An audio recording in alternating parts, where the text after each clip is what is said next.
I exposed my wife's secret affair before her family and her soulmate, destroyed their lies in one ruthless dinner showdown, and took back my life. What you believe is a perfect life can, in the next moment, crumble like a house of cards. 7 years of marriage, countless memories and promises of forever, all shattered by a single notification that appeared on a screen. I wasn't snooping. I've never been that kind of husband. That evening, while preparing dinner, I asked if I could use her phone to look up a recipe since mine was charging. She hesitated for just a moment before handing it over with a smile that now seems so hollow. "Sure, honey, I'm going to take a quick shower." As I was searching for the recipe, a message notification popped up at the top of the screen. "I miss you so much. Can't wait to hold you again. You're my true soulmate." The sender was saved simply as work colleague. Something in my gut twisted uncomfortably. I told myself it was nothing, perhaps a close friend being affectionate. But deep down, I knew. The hesitation before handing me the phone, the increasing late nights at work, the sudden business trips, the decreasing intimacy between us. All the signs had been there, but I'd been too trusting to connect them. When she emerged from the shower, I placed the phone back on the counter and continued cooking as if nothing had happened. That night, as we ate dinner across from each other, I studied her face, the face I'd woken up to for 7 years. Was she thinking of this work colleague while smiling at me? How long had this been going on? For the next week, I maintained the facade of normalcy while paying closer attention. She was protective of her phone, always keeping it face down. She took calls in other rooms or on the balcony. One night, she mentioned another overnight business conference coming up the following weekend. I couldn't sleep that night. Beside me lay a stranger, someone I thought I knew better than anyone else in the world. The betrayal felt like a physical weight on my chest, making it hard to breathe. But alongside the pain, something else was forming: determination. If there was one thing my father taught me before he passed, it was to face difficult situations with dignity. "Never let anyone see you break," he'd say. So I wouldn't break, at least not where she could see. The next morning, I made a decision. This wasn't going to be a messy, emotional confrontation. I wouldn't give her the satisfaction of seeing me fall apart. If she could live a double life so effortlessly, then I could certainly maintain my composure long enough to understand the full extent of her betrayal. What made it worse was how her family had always treated me. Despite my best efforts to fit in, they'd always viewed me as not quite good enough for their precious daughter. Her father's thinly veiled comments about my career, her mother's suggestions about what a real man should provide, her siblings' exclusionary inside jokes. I'd endured it all for her sake. And now, as I lay awake night after night, a plan began to form. If there was to be an ending to our story, it wouldn't be a quiet, private dissolution that her family could later reshape into whatever narrative suited them. No, this ending would be witnessed. The truth would be undeniable. The first step was to confirm my suspicions beyond any doubt. The next day, while she was at work, I did something I never thought I'd do. I went through her laptop that she'd left at home. The password was our anniversary date. The irony wasn't lost on me. What I found sent me reeling: hundreds of messages dating back over a year, plans they'd made, places they'd been together, photos they'd shared. Each discovery was like a knife twisting deeper. But I kept reading, saving, documenting, not just for evidence, but also to understand what had been real and what had been a lie in my marriage. By the time she returned home that evening, I had composed myself again. I greeted her with a kiss on the cheek and asked about her day, all while the images and words I'd discovered played on repeat in my mind. She talked about a challenging project at work, and I nodded sympathetically, wondering if the challenge had been finding time to meet her lover between meetings. That night, as she slept peacefully beside me, I made up my mind. This charade had gone on long enough. It was time to plan our final goodbye, one that neither she nor her family would ever forget. The following week was surreal. Every morning I'd wake up next to her, exchange pleasantries, and kiss her goodbye as she left for work. Every evening, I'd listen to her fabricated stories about her day. All the while, I was methodically gathering information, building a complete picture of her double life. I took a day off work without telling her and followed her during what should have been a regular Tuesday at the office. Instead, she drove to an upscale hotel downtown. I waited in the lobby, hidden behind a newspaper, and watched as she embraced a tall, well-dressed man. The casual intimacy of their touch confirmed everything. They didn't even bother looking around as they walked hand in hand to the elevator. 3 hours. That's how long she spent with him before returning to the office. 3 hours of betrayal while I sat in my car in the hotel parking lot, hands gripping the steering wheel so tightly my knuckles turned white. Part of me wanted to confront them right there, to burst into whatever room they were in and demand answers. But the more calculated part of me, the part growing stronger each day, knew that wasn't the way. Back at home, I began investigating more thoroughly. I discovered a second phone hidden in the lining of her gym bag. Text messages revealed they'd been meeting at least twice a week for the past 14 months. There were plans for a future together, discussions about how and when she would leave me. "He's so clueless," she had written in one message. "He'll never suspect a thing until I'm ready to tell him." The coldness of it all was what shocked me most. This wasn't just physical infidelity, it was a calculated, long-term deception. Every "I love you" she'd uttered to me during those 14 months had been a lie. Every intimate moment we'd shared, she'd already given herself to someone else. I learned his name, his job, where he lived. I learned that they'd met at a conference. Ironically, one I'd encouraged her to attend for her career development. I learned that her family knew about him. There were messages to her sister asking for advice on how to let me down easy when the time came. Her father had even met with this man for lunch, apparently giving his approval to the relationship that was destroying his daughter's marriage. The betrayal extended beyond just my wife.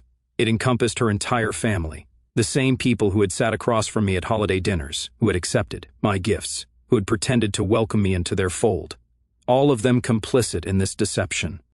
One night, as we sat watching a movie together, her phone buzzed with a message. She quickly turned it face down, but not before I caught a glimpse of the notification. "Can't wait for our weekend away." The weekend, she told me, was another business conference. "Everything okay?" I asked, my voice steady despite the rage building inside me. "Just work," she replied with practiced ease. "This project is requiring a lot of overtime." I nodded sympathetically. "You've been working so hard lately. You deserve that conference getaway next weekend." She reached over and squeezed my hand, her wedding ring catching the light. "Thanks for understanding. It's just 2 days. I'll be back before you know it." 2 days she planned to spend with him in a luxury cabin by the lake. I'd seen the booking confirmation in her email. 2 days of pretending to her colleagues that she was with family and pretending to me that she was working. That night, I finalized my plan. The confrontation would happen at her parents' house during the monthly family dinner scheduled for the week after her conference, a dinner she'd already confirmed we would attend. Not knowing what I had discovered, not knowing that I had also extended a special invitation to her work colleague under the pretense of a surprise party for her. I spent the next few days putting my affairs in order. I spoke with a lawyer discreetly, understanding my options. I secured copies of all our financial records. I rented a storage unit and gradually moved my most important possessions there, things I couldn't bear to lose in the aftermath. When Friday came and she packed her bag for the conference, I helped her carry it to the car. I kissed her goodbye and told her to drive safely. "I love you," she said, the words hollow and meaningless. "I know," I replied, watching her drive away to meet the man she called her true soulmate. The weekend she was gone gave me time to prepare the final details of my plan. I compiled all the evidence into a presentation, organized irrefutable proof of her betrayal and her family's complicity. I rehearsed what I would say, how I would remain calm and dignified even as I tore down the facade of our marriage. When she returned Sunday evening, tanned and relaxed from her weekend of betrayal, she brought me a souvenir, a coffee mug with the logo of a conference that never existed. "I thought of you the whole time," she said, wrapping her arms around me. I hugged her back, breathing in her perfume mixed with the faint scent of another man's cologne. "Only one more week until the family dinner," I reminded her. "I'm really looking forward to it." And I was, because it would be the last time her family would see me, but they would never forget it. The days leading up to the family dinner passed with excruciating slowness. Each moment spent in her presence felt like an act in a play where I alone knew the real script. She continued her performance flawlessly, asking about my day, making plans for our future, even initiating intimacy that I now found impossible to reciprocate without feeling physically ill. "Are you feeling okay?" she asked one night after I claimed a headache to avoid her touch. The concern in her eyes almost looked genuine. "Just stressed about work," I lied, matching her talent for deception. "It'll pass." She nodded sympathetically and stroked my hair. "You work too hard. Maybe we should plan a vacation soon, just the two of us." The audacity was breathtaking. In her messages to him, which I continued to monitor, she was already planning their summer together, a 2-week trip to Europe that she had no intention of including me in. 3 days before the family dinner, I made my final preparations. First, I visited a high-end print shop and had selected screenshots of their messages, professionally printed and bound in a leather portfolio, one for each dinner guest. The evidence was damning: explicit messages, plans to leave me, discussions about how to divide our assets without me making a fuss, her mocking descriptions of our intimate life, her family's encouraging responses. Next, I withdrew exactly half the money from our joint accounts, not a penny more, and deposited it into a new account at a different bank. I wasn't interested in taking what wasn't rightfully mine, but I also wouldn't leave myself financially vulnerable in the aftermath. I met with my lawyer again, who had divorce papers prepared and ready to be served. "Are you sure you want to do it this way?" he asked, concern evident in his voice. "These situations can escalate quickly." "I'm sure," I replied. "I've been humiliated privately for over a year. The truth should come to light in the same setting, where they've all laughed at me behind my back." The most difficult part was reaching out to her lover. I created a new email address and contacted him, pretending to be her cousin organizing a surprise birthday celebration at her parents' house. "She'll be so shocked to see you there," I wrote. "Everyone's excited to finally meet you properly." He responded enthusiastically, saying he wouldn't miss it for the world. The day before the dinner, I took one final precaution. I installed cameras in our home, not out of voyeuristic intent, but for protection. If she reacted badly after the confrontation, I wanted evidence. I'd seen the cruel side of her in those messages. I didn't know what she might be capable of when cornered. That evening, as we prepared for bed, she seemed unusually attentive, almost tender.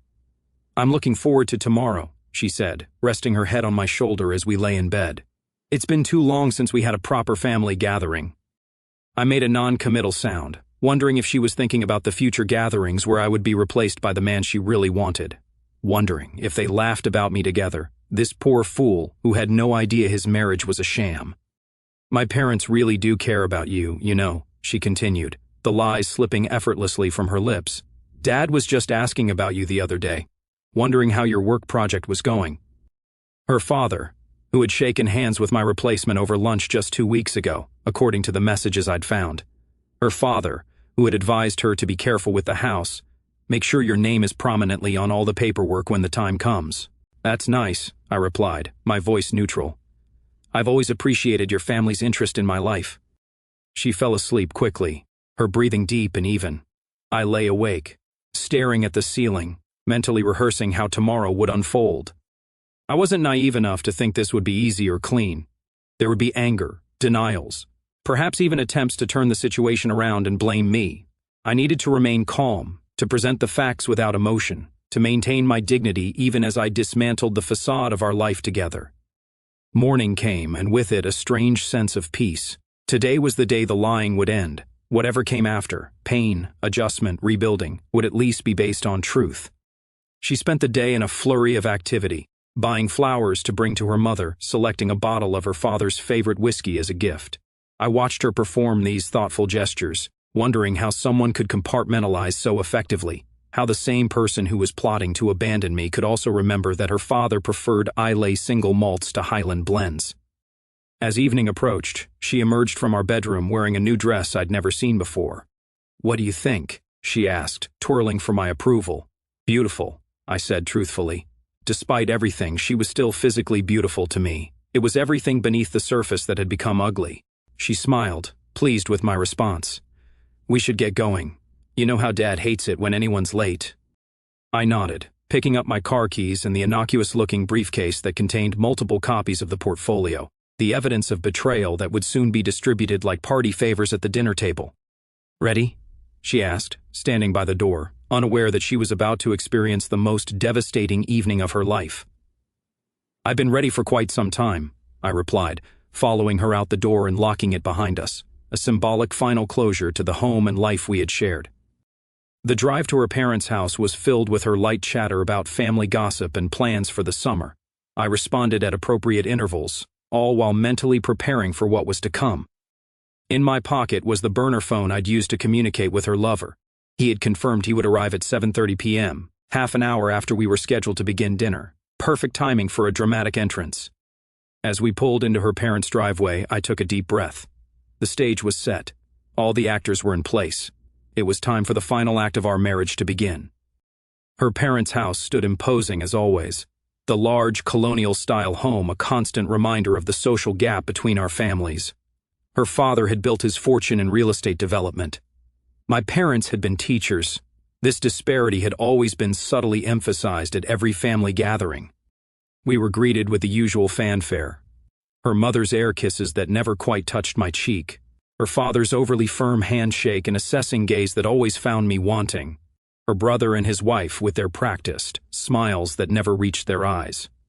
Her younger sister, perhaps the only genuine one among them, offered a warm hug. "We brought wine," I said, handing over the expensive bottle I'd selected specifically for this occasion, a rare vintage costing far more than I would normally spend. Let them enjoy one final gift from the son-in-law they never thought worthy.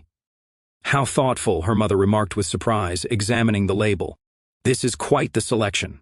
Her father nodded approvingly. "Seems you're finally developing some taste," he commented, the backhanded compliment delivered with a smile. If only he knew this was just the first of many surprises I had planned for the evening. We moved to the living room for pre-dinner drinks. I positioned myself strategically near the front entrance, wanting to be the first to greet the unexpected guest when he arrived. The conversation flowed around me, talk of vacations, investments, neighborhood gossip. I participated minimally, conserving my energy for what was to come. "You're quiet tonight," her sister observed, sidling up to me while the others were deep in conversation. "Everything okay?" I smiled tightly. Just a lot on my mind with work. The irony wasn't lost on me. Using the same excuse my wife had used so many times when she was actually with her lover, well, try to relax. "It's family time," she said, squeezing my arm supportively. I wondered if she knew the extent of her sister's betrayal, or if she'd only been told fragments of the truth. Dinner was announced and we moved to the dining room. The table was set elegantly as always, fine china and crystal glassware catching the light from the chandelier overhead. I placed my briefcase beside my chair, drawing a curious glance from my wife. "Did you bring work with you?" she asked quietly as we took our seats. "Something like that," I replied. "Just some papers I might need to reference during dinner." She looked briefly confused but turned her attention to her mother, who was proudly describing the evening's menu. I checked my watch discreetly, 20 minutes until he was scheduled to arrive. The first course was served, some elaborate soup that I barely tasted. I maintained the appearance of normalcy, complimenting the food, responding when spoken to. Inside, adrenaline coursed through my veins. The anticipation of what was about to unfold made it difficult to focus on anything else. "So, how's that promotion looking?" her father asked me between spoonfuls, referencing a conversation from months ago. "Any movement there?" "Actually, there have been some significant developments recently," I replied carefully, "but we'll get to that a bit later, if you don't mind." He raised an eyebrow but didn't press further. My wife gave me a questioning look, which I met with a neutral expression. She had no idea that I had already resigned from my position earlier that week, with a new job lined up in a different city, another detail in my exit strategy that had been meticulously planned. The main course arrived, prime rib for everyone except her sister, who was vegetarian. As plates were being distributed, I felt my burner phone vibrate in my pocket. A text, "I'm outside. Should I knock or just come in?" Perfect timing. "Excuse me," I said, standing from the table. "I believe there's someone at the door." Her mother frowned. "I didn't hear anything. Trust me," I said with more conviction than I had felt in months. "There's definitely someone who needs to join us." I walked to the front door, acutely aware of the confused silence I'd left behind in the dining room. Taking a deep breath, I opened the door to find him standing there, the man from the hotel, the work colleague, the self-proclaimed true soulmate. He was better dressed than when I'd observed him previously, clearly making an effort for what he thought was a family introduction. Recognition flickered in his eyes, followed immediately by confusion. He clearly knew who I was from photographs. "You must be the surprise guest," I said loudly enough for those in the dining room to hear. "Please come in. Everyone's waiting." His confusion deepened, but social conditioning led him to step inside rather than create a scene on the doorstep. I closed the door behind him and gestured toward the dining room. "After you," I said. "I believe you already know the way." As we entered the dining room, the reaction was immediate and electric. My wife's face drained of color, her fork clattering loudly against her plate. Her father half rose from his seat, mouth open in shock. Her mother's hand flew to her throat in a theatrical gesture of surprise. "What is this?" my wife finally managed to say, her voice barely above a whisper. I smiled pleasantly, gesturing to her lover, who stood frozen in the doorway. "I believe introductions are unnecessary, but for the sake of formality, everyone, this is the man your daughter, sister, and daughter-in-law has been sleeping with for the past 14 months. Her true soulmate, I believe, is the term she used." The silence that followed was deafening. Her lover took a step backward, clearly realizing he'd walked into something very different from what he'd expected. "I thought this might be a good opportunity for all of us to have an honest conversation," I continued calmly, returning to my seat and opening my briefcase. "Something that seems to have been missing from this family for quite some time." And with that, I began distributing the portfolios, placing one methodically in front of each stunned family member. The evening I had planned for months was finally unfolding, and despite the chaos about to erupt, I felt an overwhelming sense of clarity. The truth, however painful, was finally coming to light. The room fell into a stunned silence as each person opened their portfolio. I remained standing, watching their expressions transform as they processed the contents: pages of text messages, email exchanges, hotel receipts, photographs taken from discrete distances, bank statements showing unexplained withdrawals. Every piece of evidence meticulously dated and annotated. My wife was the first to recover from the shock. "How dare you?" she hissed, slamming the portfolio shut. "How dare you invade my privacy like this?" I smiled thinly. "Privacy?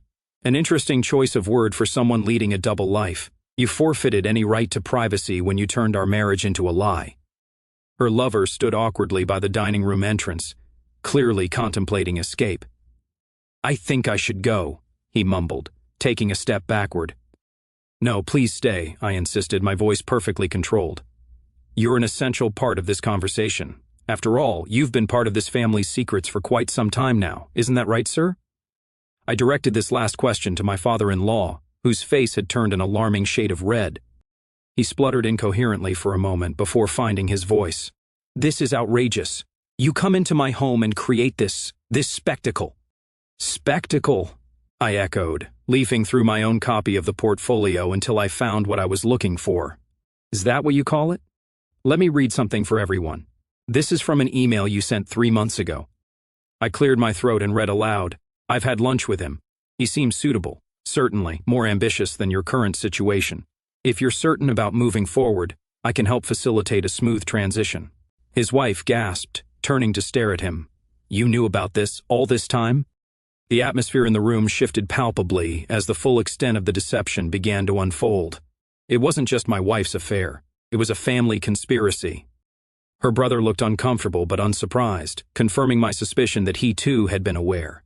Only her sister and mother showed genuine shock, their eyes darting between the portfolio and the other family members. "I don't understand," her mother said faintly. "Why would you all keep this from me?" "Excellent question," I interjected before anyone could respond. "Why indeed? Perhaps for the same reason it was kept from me. Perhaps some people in this room believe they have the right to manipulate others' lives without their knowledge or consent." My wife stood up suddenly, her chair scraping loudly against the hardwood floor. "This is absurd. You're making it sound like some grand conspiracy when it's simply a private matter between adults." "Private?" I laughed, the sound hollow even to my own ears. "Let's talk about privacy. Was it private when you discussed our intimate life with this man? Was it private when you and your father strategized about how to ensure I wouldn't get the house in the divorce? Was it private when you told your brother to stall on paying back the money he owes me because, and I quote, he won't be family much longer anyway?" Her brother had the decency to look ashamed at this revelation. My wife, however, was transforming before my eyes. The mask of the loving spouse completely gone now, replaced by cold fury. "Fine," she snapped. "Yes, I've been seeing him." "Yes, I was planning to leave you. Can you blame me? Look at you, so pathetic with your middle-class values and mediocre ambitions. He offers me everything you never could." Her lover winced at being referenced this way, clearly uncomfortable with her sudden viciousness. "I think I should really go," he said again, more firmly this time. "Yes, perhaps you should," I agreed. "But before you do, you might want to take a look at page 17 in that portfolio by your elbow. It's quite illuminating about your soulmate's true character." Curiosity overcoming his desire to escape, he reached for the portfolio and flipped to the indicated page. His expression hardened as he read messages my wife had sent to yet another man, messages suggesting that her true soulmate might just be a convenient stepping stone to something better. "Is this true?" he demanded, turning to her. "Who the hell is this guy you're messaging here?" My wife's face flushed with anger and embarrassment. "That's nothing, just a friend. He's twisting everything." She gestured wildly toward me. "I'm not twisting anything," I said calmly. "Every word in those portfolios is directly from your own messages, your own emails, your own conversations. I haven't altered a single thing." Her lover tossed the portfolio onto the table and headed for the door. "Call me when you figure out what the truth actually is," he said over his shoulder. The front door slammed behind him moments later. The room descended into chaos after his departure, her father shouting about invasion of privacy and threatening legal action, her mother crying quietly, her brother attempting to defend his role while his wife stared at him with newfound suspicion. Her sister alone remained silent, watching the scene unfold with what appeared to be a mixture of horror and sad understanding. Throughout it all, I maintained my composure, a calm center in the storm of their anger and recriminations. When the shouting reached its peak, I simply held up my hand. Surprisingly, the room quieted. "I didn't come here tonight for arguments or denials," I said. "The evidence speaks for itself. I came here for something else entirely." I reached into my briefcase one final time and removed a manila envelope, which I placed on the table in front of my wife. "Divorce papers," I explained. "Already filed with the court this morning. Everything is divided equally. The house, the accounts, even the wedding gifts. I'm not interested in fighting over material things. You'll find I've been more than fair." Her father scoffed. "Fair? After this ambush?" I turned to him, meeting his gaze steadily. "Yes, fair. Despite what you all seem to think of me, I have integrity, something that appears to be in short supply at this table." I stood up and buttoned my jacket, preparing to leave. "I suggest you all take some time to read through those portfolios thoroughly. You might be surprised at what you learn about each other. It seems deception runs deep in this family." "You won't get away with this," my wife hissed, her voice trembling with rage. "You've just destroyed any chance of an amicable separation." I looked at her one last time, the woman I had loved, the woman I thought I knew. "No," I replied quietly. "You destroyed that possibility 14 months ago. I'm just bringing this charade to its necessary conclusion." With that, I walked out of the dining room, through the hall, and out the front door. Behind me, I could hear the renewed eruption of voices, accusations, defenses, revelations. The carefully maintained facade of family unity crumbling under the weight of exposed truths. As I got into my car, I felt no triumph, no vindication, only a profound sense of release. The web of lies that had entangled me for so long had finally been torn away. Whatever came next would at least be based on truth.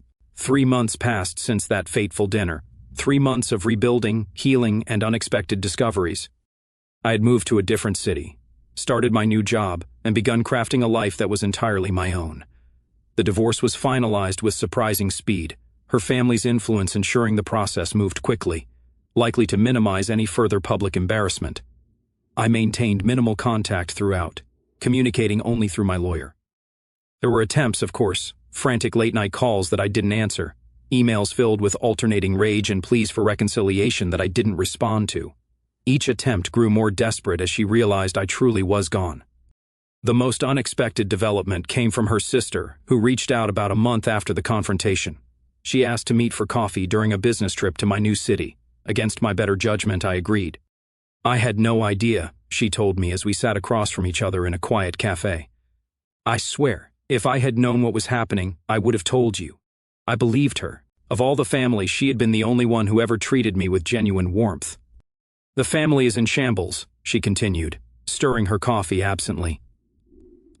"Mom and Dad are barely speaking. She can't forgive him for keeping such a secret.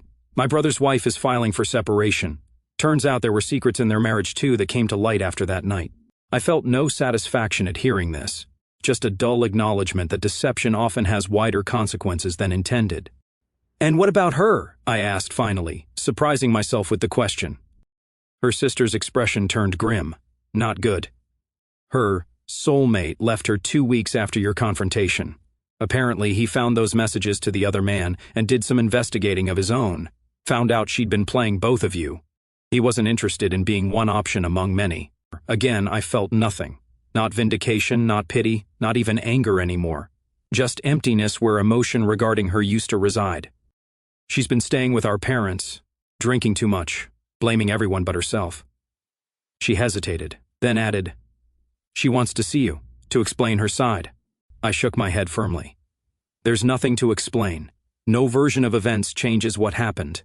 We parted on good terms, with her promising to respect my boundaries.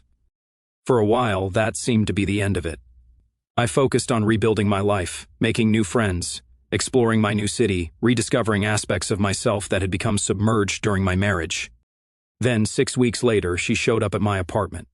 How she found my address, I never asked. She looked different, thinner, with dark circles under her eyes. The polished perfection she had always maintained was now visibly cracked. "5 minutes," she said before I could close the door. "That's all I'm asking for."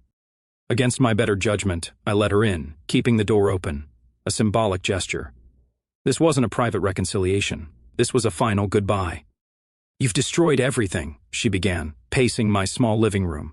"My family, my reputation, my relationships, all because you couldn't just let me go with dignity." I laughed at that, a genuine, spontaneous laugh. "Dignity? You were planning to discard me like an outdated appliance after draining whatever value you could. Your father was coaching you on how to ensure I got as little as possible in the divorce. Your lover was already being introduced to your family while you were still sharing my bed. Where exactly was the dignity in that plan?" She flinched at the precision of my words, at the calm certainty with which I spoke. "It wasn't like that," she insisted, though her voice lacked conviction. "Things just happened. I fell in love. It wasn't planned." "The messages in those portfolios suggest otherwise," I replied. 14 months of deception isn't something that just happens. It's a choice made day after day.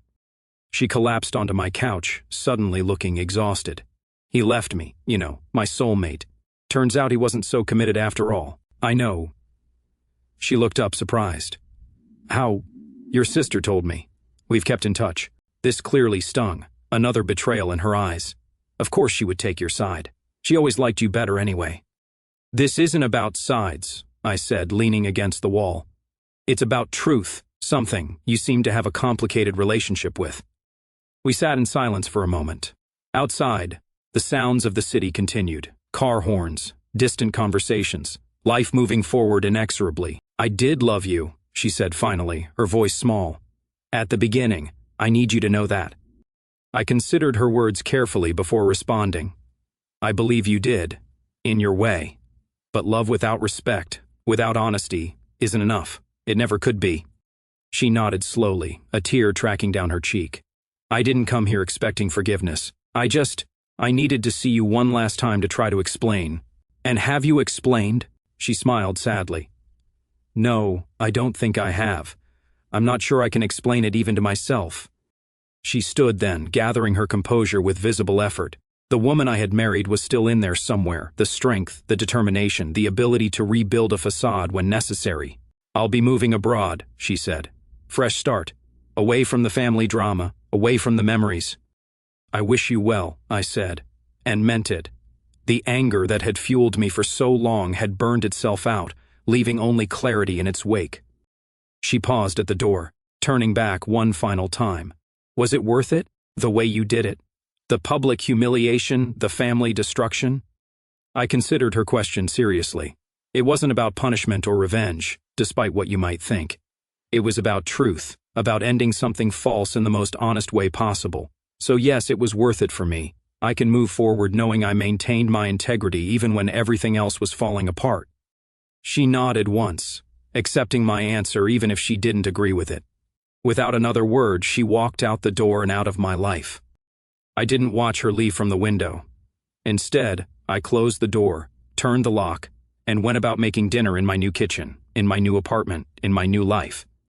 The conversation had provided something I hadn't realized I needed. Not closure exactly, but confirmation. Confirmation that I had made the right choice for myself, that I had escaped a life built on the shifting sands of deception. That night, I slept peacefully for the first time in months, without dreams of betrayal or confrontation. As I drifted off, I reflected on the strange journey that had brought me here. How sometimes the most painful endings lead to the most necessary beginnings. How truth, however difficult, is always preferable to comfortable lies.